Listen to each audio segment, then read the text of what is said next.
The wind cut through Nathan Everett's wool coat as he stood at the stone overlook, staring down at the city lights that glittered like scattered diamonds 40 stories below. And for the first time in 3 months of coming to this exact spot on the 23rd of every month, he saw someone else standing at the far railing. She stood perfectly still, hands gripping the cold metal barrier, her dark hair whipping around her face as she gazed out at the sprawling metropolis. Nathan had discovered this rooftop overlook by accident 6 months ago when he needed to escape a suffocating board meeting in the building below. The access was technically restricted, but a generous tip to the night security guard had made it his private sanctuary. Or so he thought. He almost turned around and left. The whole point of coming here was the solitude, the chance to shed the weight of running a commercial real estate empire worth over $2 billion. But something about the way she stood there, so absorbed in her own thoughts that she hadn't even noticed him, made him stay. Nathan moved closer, his dress shoes silent against the concrete. When he was about 10 feet away, she finally sensed his presence and turned quickly, her eyes wide with surprise. "I'm sorry," she said immediately, stepping back from the railing. "I didn't think anyone else knew about this place." "I'll go." "Wait." The word came out before Nathan could stop himself. "You don't have to leave." She hesitated, studying him with careful brown eyes. She was younger than him, probably late 20s to his 34 years, wearing jeans and a burgundy sweater under a canvas jacket that had seen better days. Her face was striking rather than conventionally pretty, with strong features and an expression that suggested she didn't smile easily. "I've been coming here for 3 months," Nathan said, not sure why he was explaining himself. "Always on the 23rd, her eyebrows rose slightly. "So have I, since August." They stared at each other for a moment, processing this strange coincidence. Nathan came here on the 23rd because it was the anniversary of his younger brother's death, a car accident 5 years ago that had shattered his family and left him with a grief he couldn't share with anyone who knew Nathan Everett, CEO and public figure. "I'm Nathan," he offered, deliberately leaving off his last name. "Brielle," she replied. "Brielle Norton." "What brings you here, Brielle Norton?" She turned back to the view, her shoulders tensing. "That's kind of a personal question for a stranger." "Fair enough." Nathan moved to stand beside her at the railing, leaving a respectful distance between them.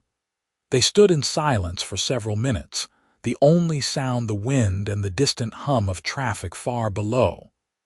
"My brother died 3 years ago today," Brielle said quietly, so quietly Nathan almost missed it.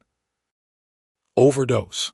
I come here because it's the only place where I can think about him without everyone else's pity and judgment weighing on me." Nathan felt something crack open in his chest. "My brother died 5 years ago, car accident. I come here for the same reason." Brielle turned to look at him, really look at him, and something passed between them in that moment. Not attraction exactly, though Nathan noticed for the first time how beautiful her eyes were. It was recognition, the kind that only comes from meeting someone who understands a very specific kind of pain. "I'm sorry," she said, and Nathan could tell she meant it. "Me too."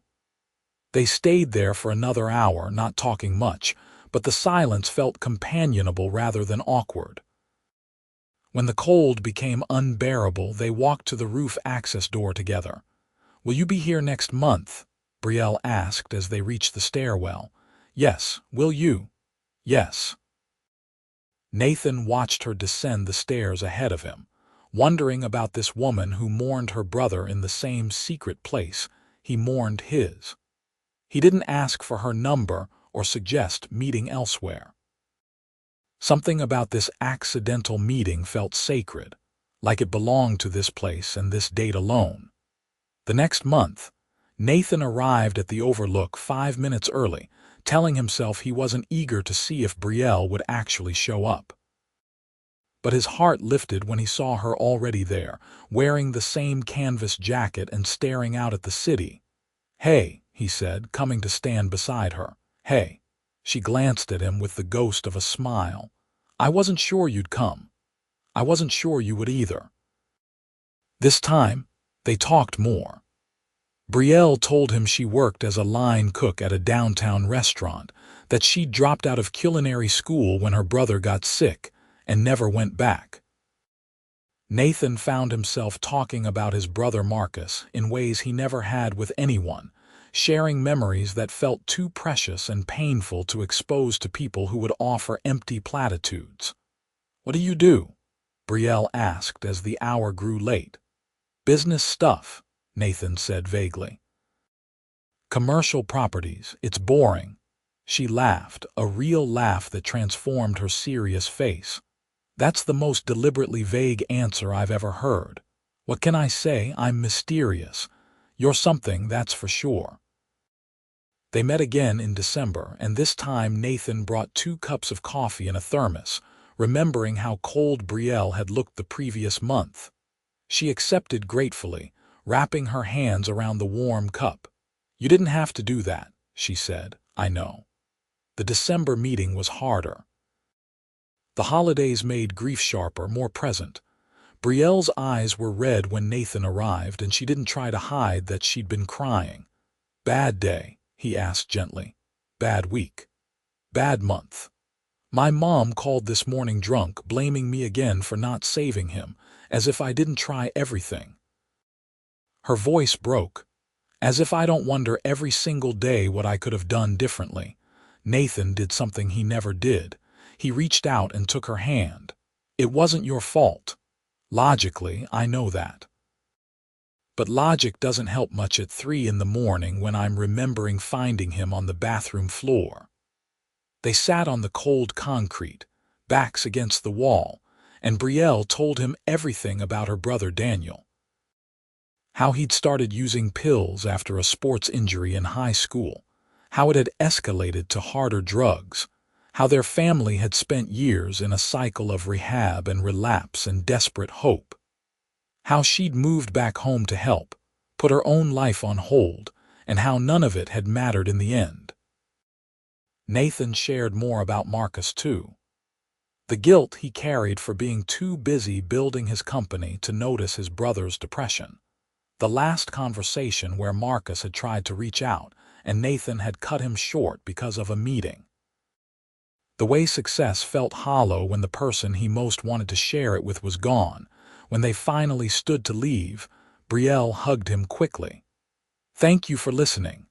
Thank you for sharing." January arrived with a snowstorm that blanketed the city in white. Nathan almost didn't go to the Overlook, certain Brielle wouldn't brave the weather. But something pulled him there anyway, and when he emerged onto the roof, she was standing in the falling snow like a figure in a painting. "You're insane," he called out, laughing. She turned, snowflakes caught in her hair. "Look who's talking, you came too." "I thought you might need coffee." He held up the thermos. "You thought right." They stood shoulder to shoulder, watching the snow transform the city into something magical and unfamiliar. Nathan realized he'd been looking forward to this more than he wanted to admit. Brielle had become important to him in a way that scared him. She was the one person who knew the worst parts of his pain and didn't try to fix it or minimize it or turn him into an inspirational story about overcoming tragedy. "Can I ask you something?" Brielle said, her breath fogging in the cold air. "Sure." "Why don't you ever talk about your work?" "Every time I ask, you change the subject." Nathan tensed. He'd been avoiding this, knowing that once she learned who he really was, everything might change. "It's complicated." "That's not an answer. I run a company. A pretty big one." "I didn't tell you because I liked being just Nathan for once, not Nathan Everett of Everett Commercial Properties." Brielle was quiet for a long moment. "Everett? As in the Everett family that owns half the commercial buildings downtown, guilty. So you're rich, like really rich?" "Yes." She took a sip of coffee, her expression unreadable. "Why were you worried about telling me?" "Because people treat me differently when they know. Everything becomes about the money or the connections or what I can do for them." "That sounds lonely." Nathan laughed bitterly. "It is. I have 1,000 people who want something from me, and maybe 3 people who actually care about me as a person. My parents are so buried in their own grief they can barely look at me, because I remind them of Marcus. My friends from college either work for me now or want me to invest in their startups. I spend my days making decisions that affect thousands of employees and my nights alone in a penthouse apartment, wondering what the point of any of it is." Brielle's hand found his in the darkness. "I care about you as a person, Nathan. The money doesn't change that. You're still the guy who brings me coffee and lets me cry about my brother without judgment." Something shifted between them in that moment. A line they'd been carefully avoiding suddenly crossed. Nathan looked at her snow-dusted face and realized what he'd been denying for months. He was falling for her. "Brielle," he started, but she shook her head. Not yet. I need time to process this." "Okay." They didn't stay as long that night. The revelation hung between them, changing the easy comfort they'd built. When they parted at the stairwell, Brielle didn't hug him, and Nathan went home feeling like he'd ruined something precious. February 23rd came on a clear, cold night. Nathan arrived at the Overlook half convinced Brielle wouldn't show. His relief when he saw her was overwhelming. "I wasn't sure you'd come," he admitted. "I almost didn't," Brielle said. "I spent the last month trying to figure out what I'm doing here, what we're doing." "And did you figure it out?" "Not really." She turned to face him fully. "But I realized I missed you. Not the idea of you or what you represent. You, the person who understands what it's like to lose a brother and carry that weight around. The person who makes terrible jokes when I'm sad and brings me coffee and listens without trying to fix everything." Nathan's heart hammered in his chest. "I missed you too. Every day." "This is complicated, Nathan. We're from completely different worlds. I work 60-hour weeks for minimum wage plus tips. You probably spend more on a suit than I make in 3 months. How would this even work?"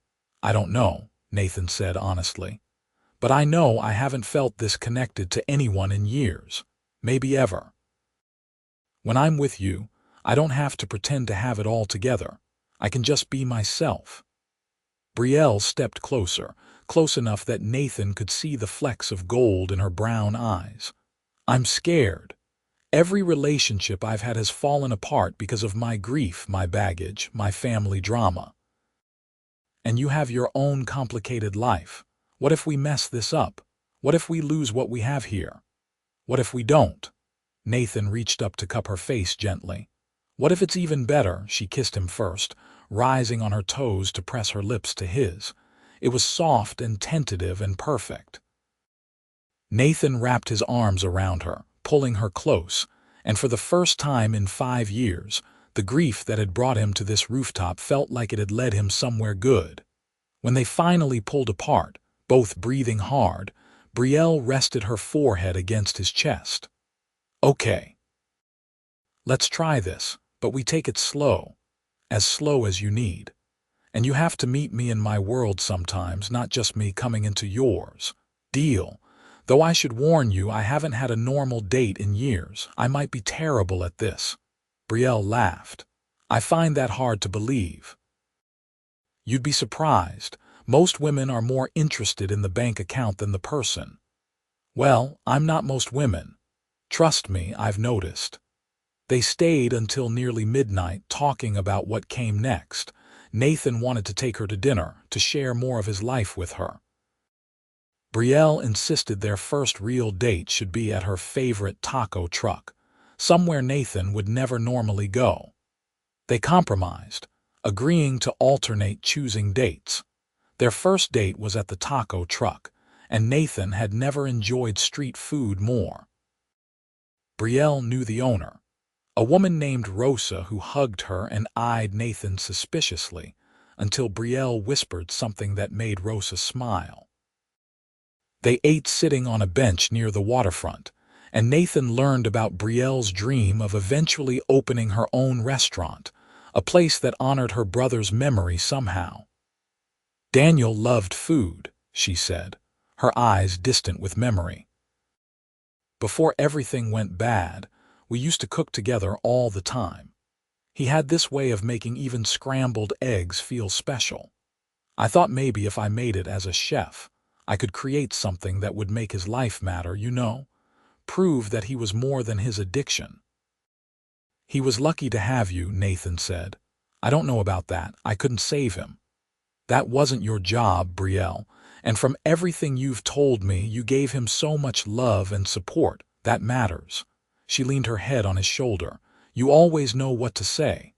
That's a first. My board of directors would disagree. Their second date was at a charity gala Nathan had to attend. He warned Brielle it would be boring, full of wealthy people making small talk, but she insisted on coming.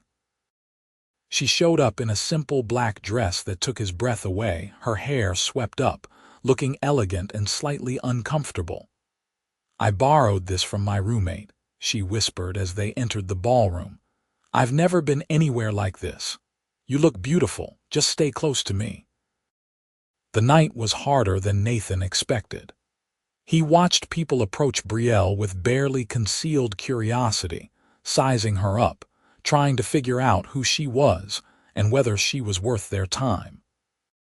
He saw her shrink slightly under their scrutiny, the confident woman he knew retreating into uncertainty. When one particularly obnoxious real estate developer made a comment about Nathan slumming it, Nathan's temper flared. That's enough, Richard. Brielle is worth 10 of anyone in this room, including me. They left shortly after, Nathan fuming. I'm sorry, those people are awful. It's okay, Brielle said quietly. But that's your world, Nathan. Can you really walk away from it? I don't have to walk away from it. I just need to be more selective about which parts I let in. March 23rd found them back at the Overlook, but this time they arrived together, holding hands. It felt right to return to where they'd started, to honor the grief that had brought them together. I think Daniel would have liked you, Brielle said, leaning against the railing. He had a good sense about people. Marcus would have liked you too.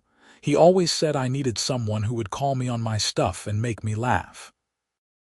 They talked about their brothers more that night, sharing the good memories alongside the painful ones. Nathan realized that the Overlook had transformed from a place of solitary mourning into something else. It was still sad, still heavy with loss, but now it held hope too.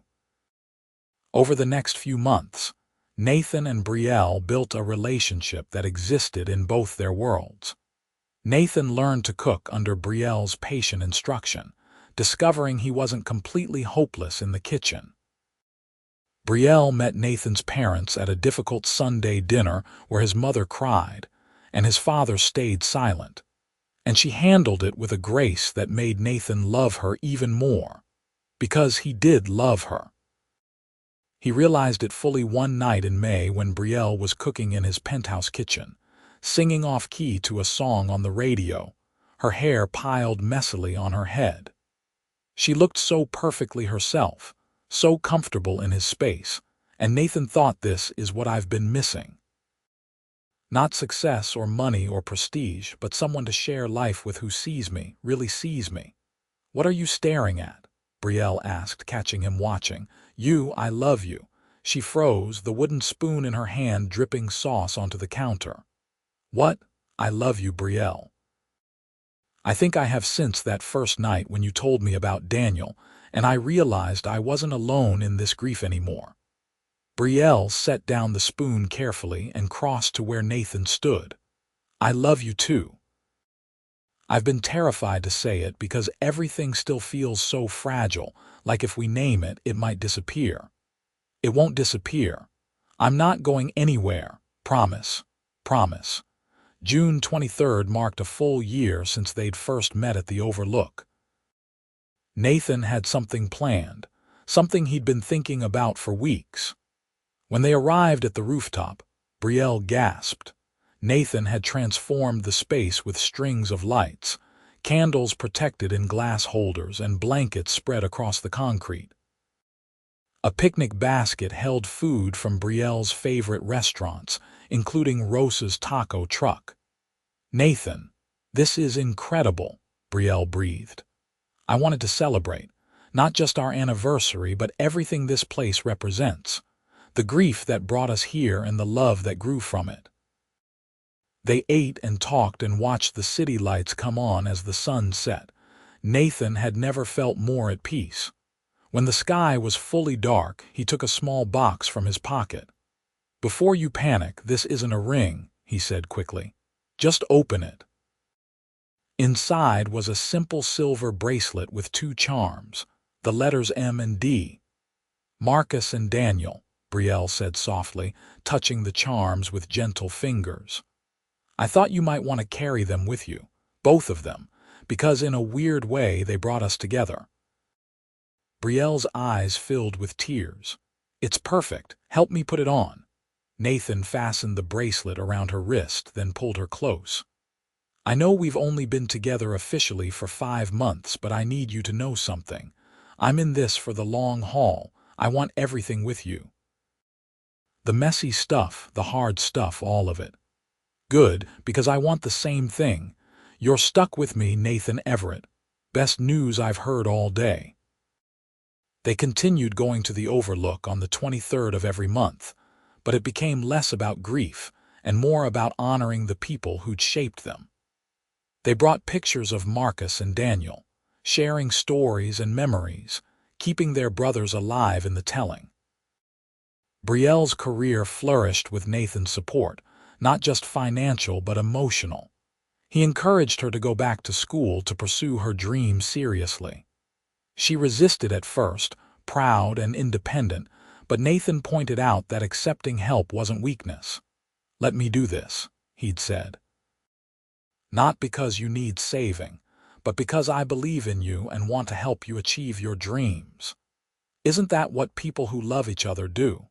She'd finally agreed, enrolling in a prestigious culinary program. Nathan loved watching her come alive in school, her creativity and passion finally getting the outlet they deserved.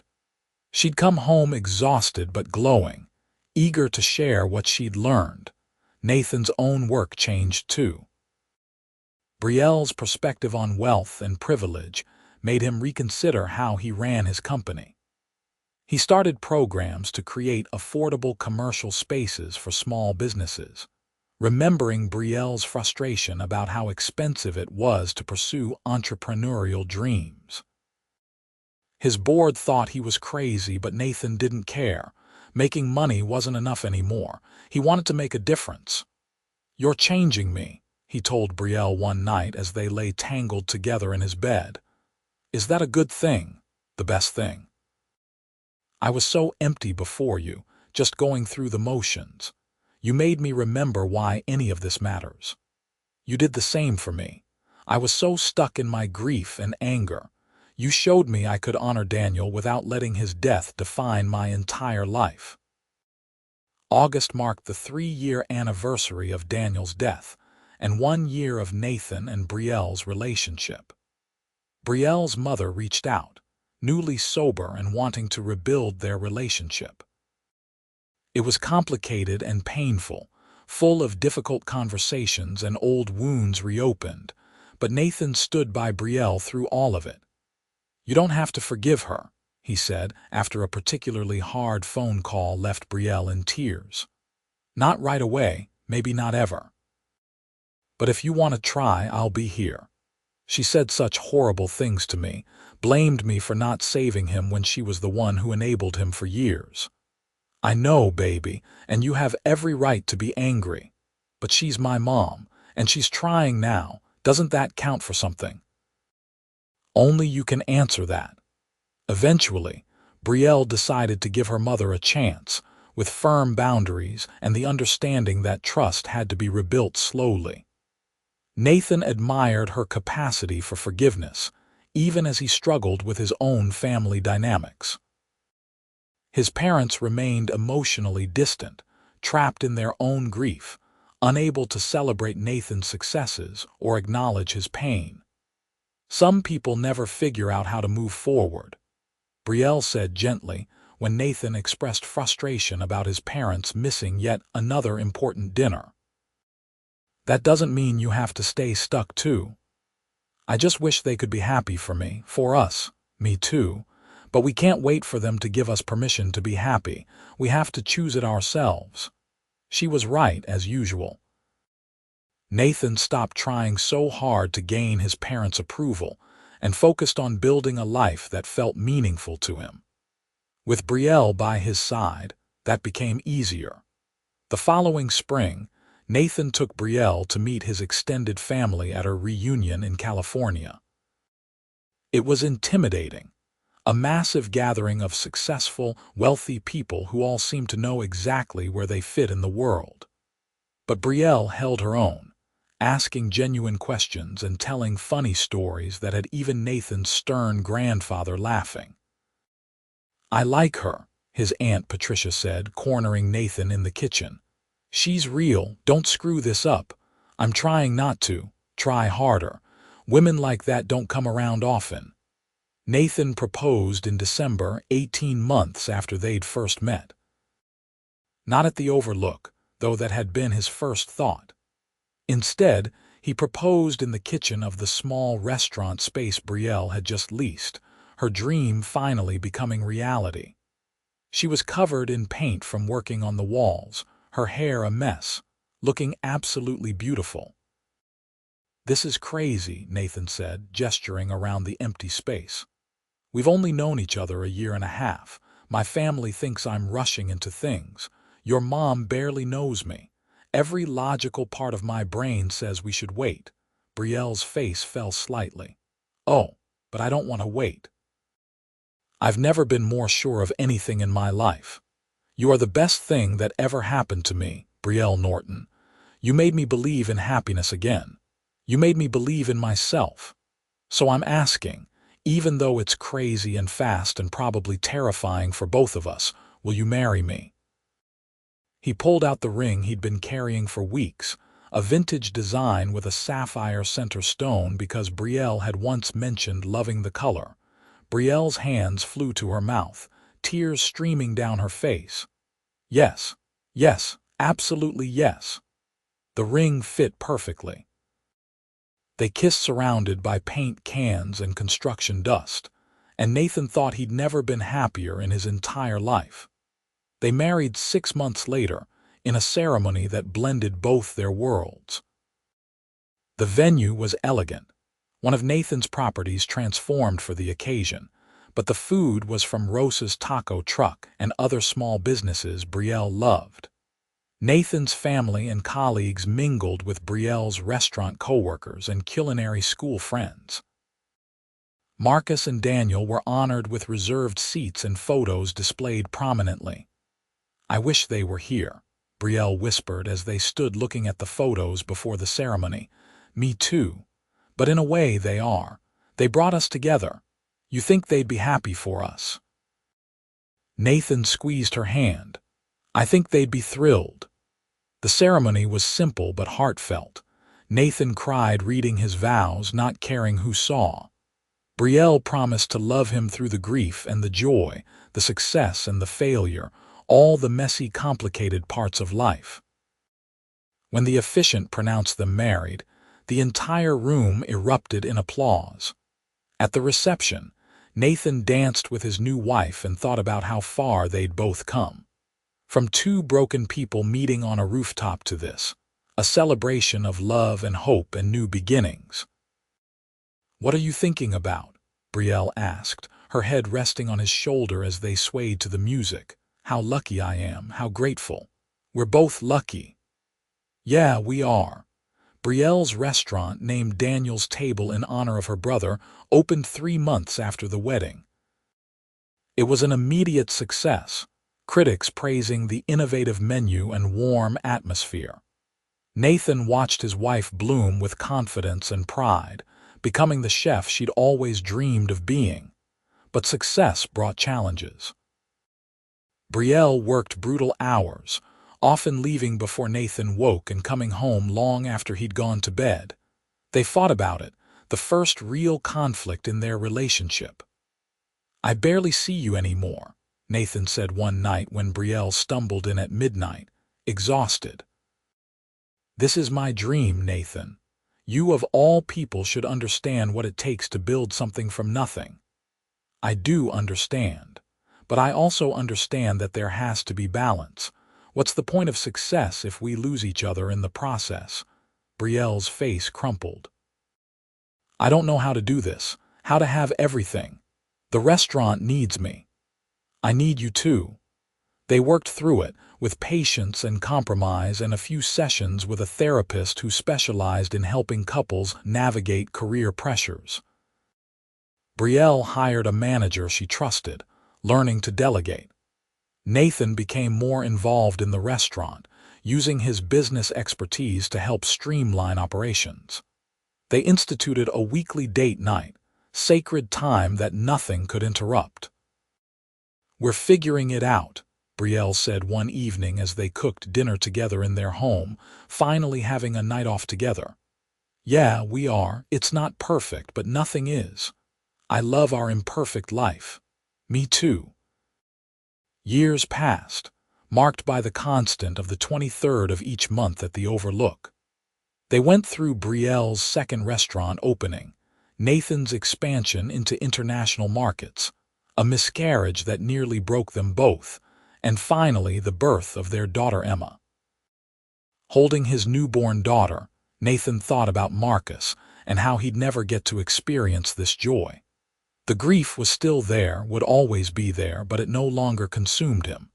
He'd learned to carry it alongside the happiness, to let both exist together.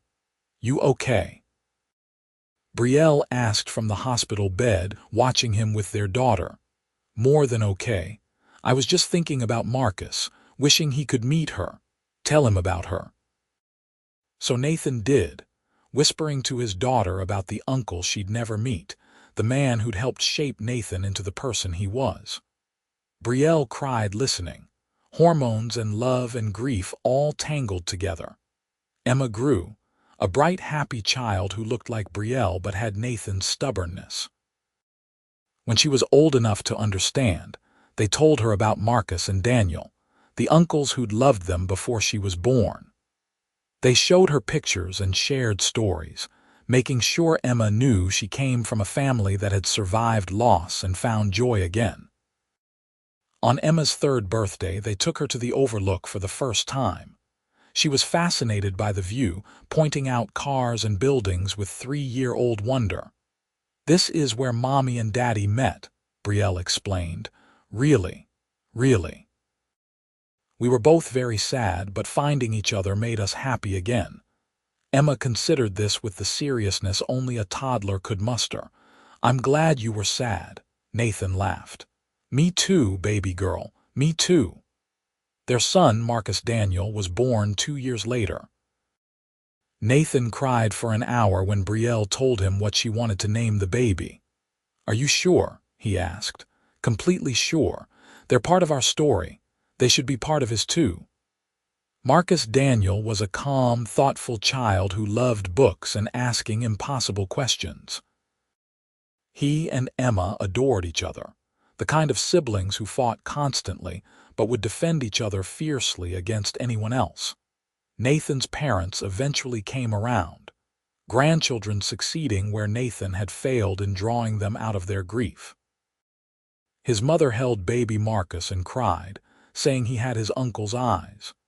His father taught Emma to play chess, patient and gentle in a way Nathan hadn't seen since before the accident.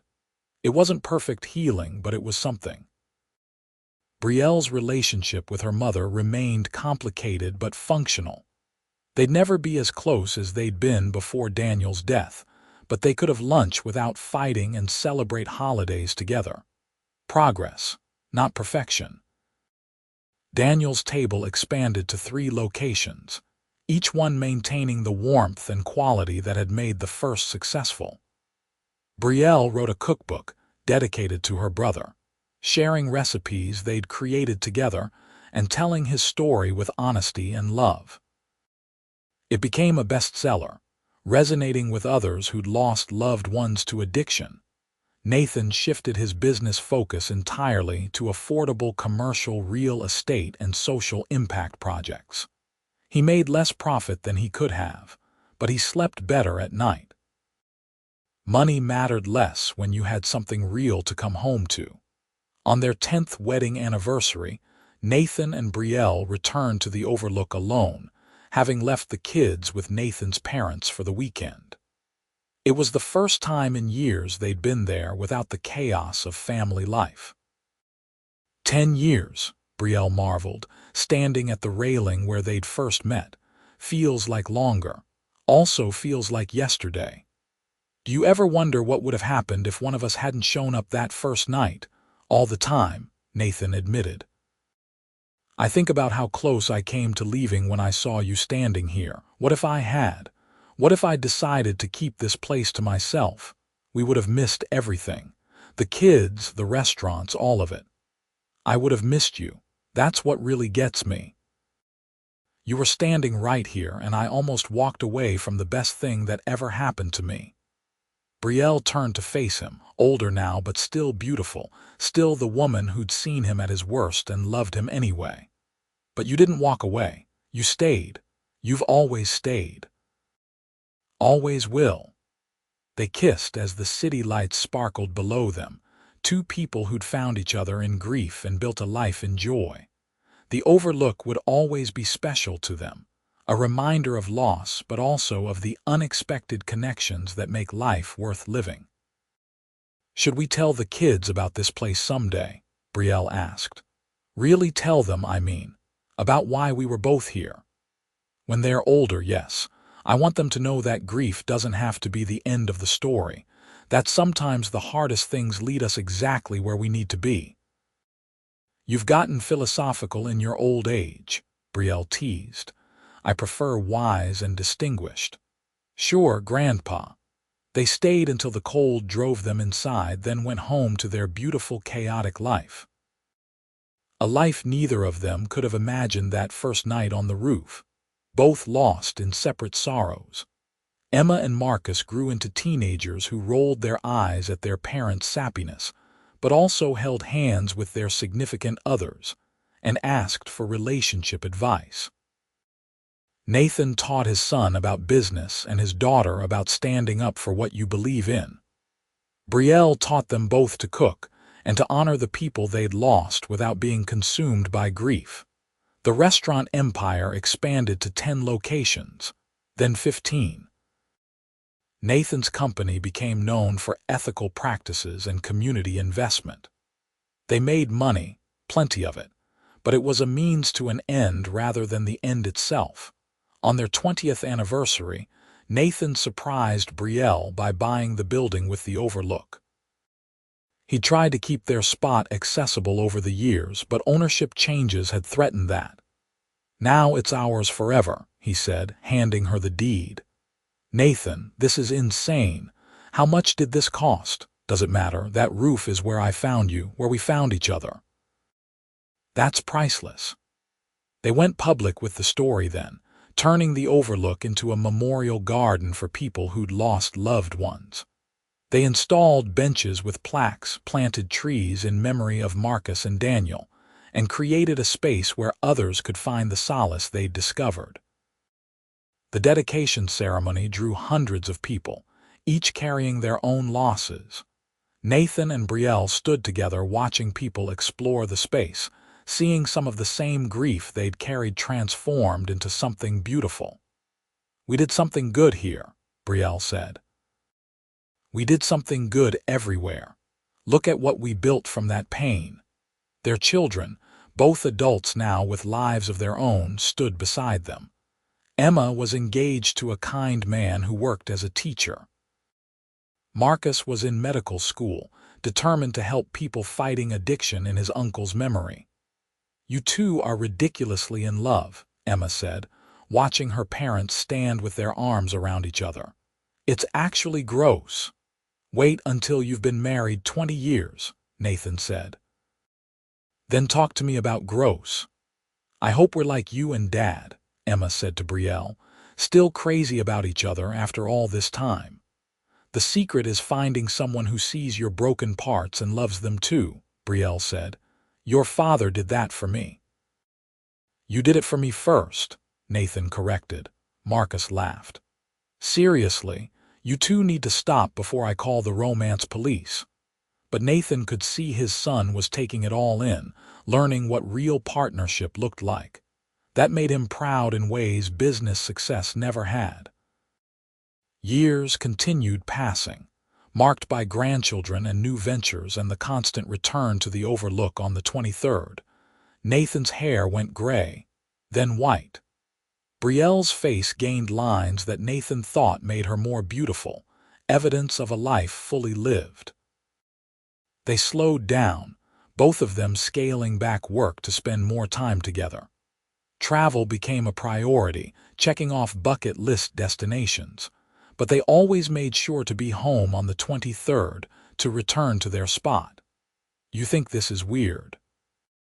Brielle asked one evening when they were both in their 60s, still meeting at the Overlook every month. That we still do this after all these years, probably, but we've never been normal, true. Normal is overrated anyway. Besides, this is our tradition. Our way of remembering where we came from while celebrating where we are. Brielle leaned her head on his shoulder, something she'd done 1,000 times over the decades. I'm so glad you didn't leave that first night. When you saw me standing here, you could have turned around and I never would have known. Best decision I never made. What? Not leaving. Best decision I never made. Because I didn't decide, not really. Something made me stay. Fate, luck, Marcus looking out for me. Whatever it was, I'm grateful. They sat in comfortable silence, watching the city they'd both changed in small ways. Brielle's restaurants had transformed neighborhoods, creating jobs and community gathering places. Nathan's developments had made commercial space accessible to hundreds of small businesses. Their memorial garden had given countless people a place to grieve and heal. But Nathan's greatest accomplishment was sitting beside him, holding his hand with the same silver bracelet she'd worn for decades, the charms for Marcus and Daniel still gleaming. I love you, he said, because it never got old saying it. I love you too. Always have, always will. Their story could have ended there, a perfect moment frozen in time. But life doesn't work that way. Life keeps going, messy and beautiful and complicated. Emma's wedding was a massive affair, Brielle insisting on catering it herself despite the protests of everyone who loved her. Nathan watched his daughter marry the man she loved and thought about how Marcus would have been the best man, how Daniel would have made everyone laugh with his toast. Marcus graduated medical school and opened a clinic specializing in addiction treatment, naming it Second Chances. His first patient was a kid who reminded Nathan of the pictures he'd seen of Daniel, young and scared and desperate for help. Watching his son work, Nathan felt the last pieces of his old grief transform into something purposeful. More grandchildren arrived, 7 in total, filling Nathan and Brielle's home with noise and chaos and joy. They were the kind of grandparents who spoiled shamelessly and sent kids home full of sugar, much to their children's exasperation. You're creating monsters, Emma complained after they'd given her 5-year-old son a drum set. That's what grandparents do, Nathan said unapologetically. Plus, revenge for all those times you played your music too loud as a teenager. Brielle's mother passed away when they were in their late 60s, sober and at peace. Brielle grieved but also felt relief. Her mother had found redemption in the end, reconnected with her daughter and met her grandchildren. It wasn't perfect, but it was enough. Nathan's father died the following year, his mother 6 months after that.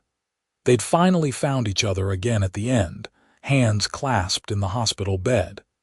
Nathan made peace with the relationship they'd had, imperfect but real. "Everyone we've lost brought us something," Brielle said at the funeral. "Pain, yes, but also perspective, appreciation for what we have." They continued going to the Overlook religiously, even when arthritis made the stairs difficult and the cold cut through their bones more sharply. The 23rd was sacred, non-negotiable. On what would have been their 50th wedding anniversary, Nathan and Brielle stood at the Overlook surrounded by their entire family. All the kids and grandkids, the sprawling, beautiful mess they'd created together. "50 years ago, I married my best friend," Nathan said, addressing the crowd. "Actually, that's a lie. 50 years ago, I married a woman I'd known for less than 2 years. Everyone thought we were crazy. We probably were." "Definitely were," Brielle interjected, making everyone laugh. "But crazy worked for us, because we didn't build our relationship on logic or practicality. We built it on understanding and acceptance and the willingness to carry each other's broken pieces. Brielle, you saved my life that first night on this roof. You've saved it every day since." "You saved mine too," Brielle said, tears streaming down her face. "You showed me that grief doesn't have to define us, that we can honor the people we've lost while still choosing joy." They renewed their vows as the sun set, the same promises made with voices that shook with age but hearts still strong. Their grandchildren threw flower petals, their children cried, and Nathan thought, "This is what Marcus would have wanted for me. This beautiful, imperfect, absolutely perfect life." The party went late into the night, multiple generations celebrating love that had weathered everything life threw at it. Nathan danced with Brielle, moving slowly but still moving, still together. "Tired yet?" he asked. "Exhausted, but happy, so incredibly happy." "Me too." They snuck away before the party ended, driven home by one of their grandchildren. In their bedroom, surrounded by photos documenting 50 years together, they held each other close. "You have any regrets?" Brielle asked. Nathan considered the question seriously. "I regret not having more time with Marcus. I regret not being the brother he needed. But I don't regret a single moment with you. Even the hard parts made us stronger." "I feel the same way, about Daniel and about us. We've had a good life, haven't we? The best. Not perfect, but ours." Nathan kissed his wife's forehead, breathing in the familiar scent of her. "Here's to 50 more years. Let's start with one more day and see how it goes. Deal." They fell asleep tangled together, the same way they'd slept for 50 years. And though neither of them could know it, they had many more days ahead.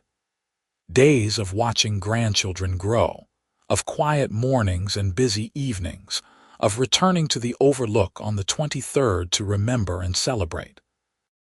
The story that started with two people meeting in grief had become a legacy of love, touching everyone who knew them. Emma often told her own children about the night her parents met, the romantic notion of finding love in the unlikeliest place. Marcus used his parents' story in his work, showing patients that recovery wasn't just about getting clean, but about building a life worth staying sober for. He'd seen it in his own life, named after an uncle he'd never met but who'd profoundly impacted his family. The Overlook Memorial Garden became a city landmark, a place people proposed and mourned and found peace. Nathan and Brielle visited regularly, not just on the 23rd, but whenever they needed to reconnect with where they'd started. "Do you remember what you thought the first time you saw me here?" Brielle asked during one such visit. "I thought you looked lost, and beautiful, and like maybe you understood things other people didn't. I thought you looked sad, and handsome, and like someone who needed a friend." "We were both right." They sat on the bench dedicated to Marcus and Daniel, watching the city they'd built a life in. The Overlook had been the beginning, but it wasn't the whole story. The whole story was in every meal they'd shared, every fight they'd resolved, every child they'd raised, every moment they'd chosen each other over and over again. "We did good," Brielle said simply. "Yeah, we really did."